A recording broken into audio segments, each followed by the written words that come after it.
ओम शांति। भक्ति मार्ग में शिव जी को अनेक रूप बताए हैं,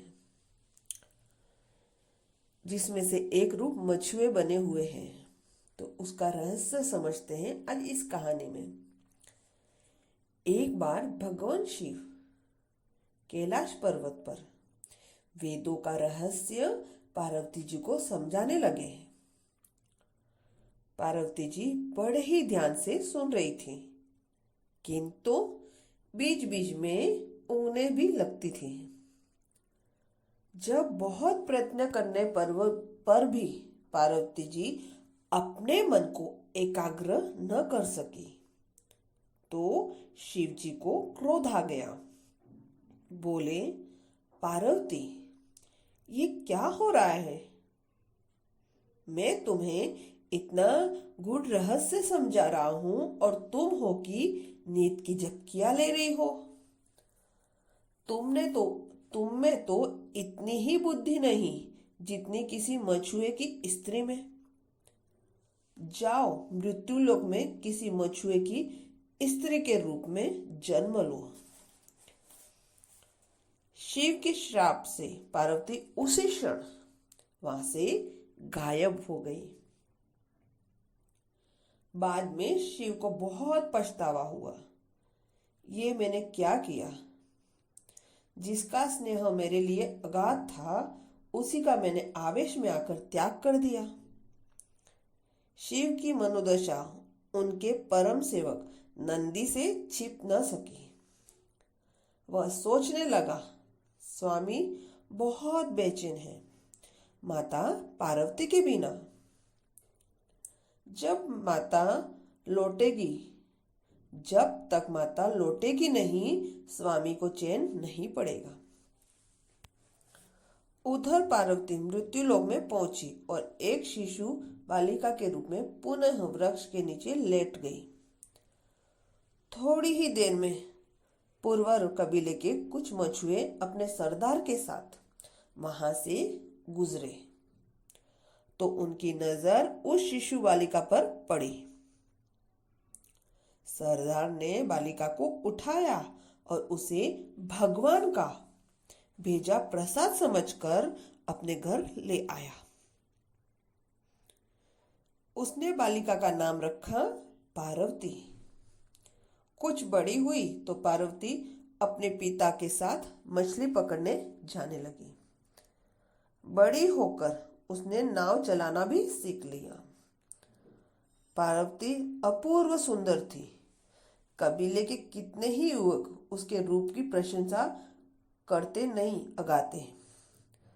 उनमें से कई तो पार्वती के साथ अपने विवाह के इच्छुक भी थे, लेकिन पार्वती उनमें से किसी के साथ भी विवाह के लिए इच्छुक नहीं थी। उधर कैलाश पर्वत पर शिव को पार्वती का वियोग असहनीय हो रहा था। एक दिन उन्होंने अपने मन की व्यथा नंदी से कह ही डाली। बोले, नंदी, मैं रात दिन पार्वती के बिना बहुत बेचैन रहता हूँ और उस घड़ी को कोसता रहता हूँ जब मैंने गुस्से में आकर पार्वती को शाप दे दिया था। काश उस समय मैंने धैर्य से काम लिया होता।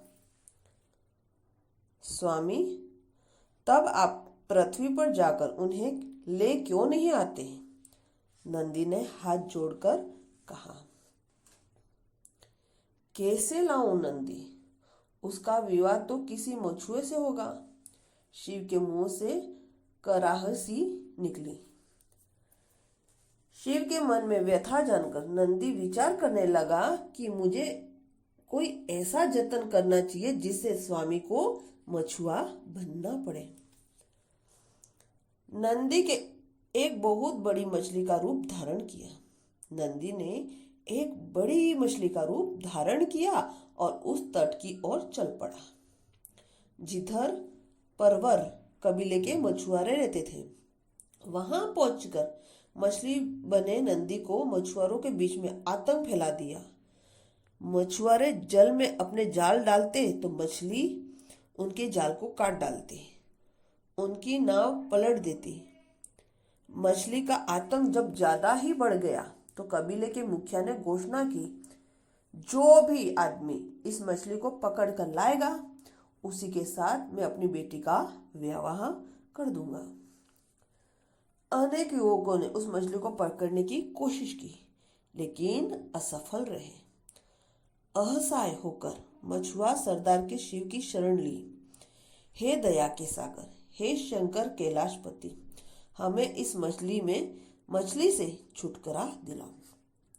मुखिया की बेटी ने भी शिव की आराधना करते हुए कहा, हे सदाशिव, हे प्रलयकर, हमारी सहायता करो। अब तो हमें तेरा ही आसरा है प्रभु। शिव ने उसकी पुकार सुनी। एक मछुआ का वेश बनाकर वे मुखिया के घर पहुंचे। उन्होंने मुखिया से कहा, मैं उस मछली को पकड़ने के लिए आया हूं। मुखिया ने कहा, तुमने उसे पकड़ लिया तो हमारी जाति सदैव तुम्हारा गुण गाएगी। अगले दिन शिव एक बहुत बड़ा जाल लेकर सागर के जल में उतर पड़े। उन्होंने जाल फेंका तो मछली आकर फंस गई, जो वास्तव में नंदी था। मछली बना नंदी सोचने लगा, मेरा काम तो हो गया, अब स्वामी और माता पार्वती का मिलन हो जाएगा। शिव मछली को किनारे लाए। मछुआरे उनकी जय जयकार करने लगे। सरदार बोला, तुमने हमें उबार लिया युवक, हम किस तरह तुम्हारा आभार व्यक्त करें। फिर वचन के अनुसार मछुआ सरदार ने बड़ी धूमधाम से अपनी पुत्री का विवाह युवक के साथ कर दिया। मछुआरे शिव और मछुआरिन पार्वती के विवाह परंपरा नंदी अपने असली रूप में प्रकट हो गया और उन्हें अपने पीठ पर बैठाकर कैलाश पर्वत पर ले गया।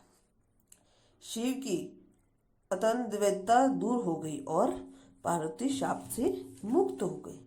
जीवन चक्र पहले की तरह चलने लगा। ओम शांति।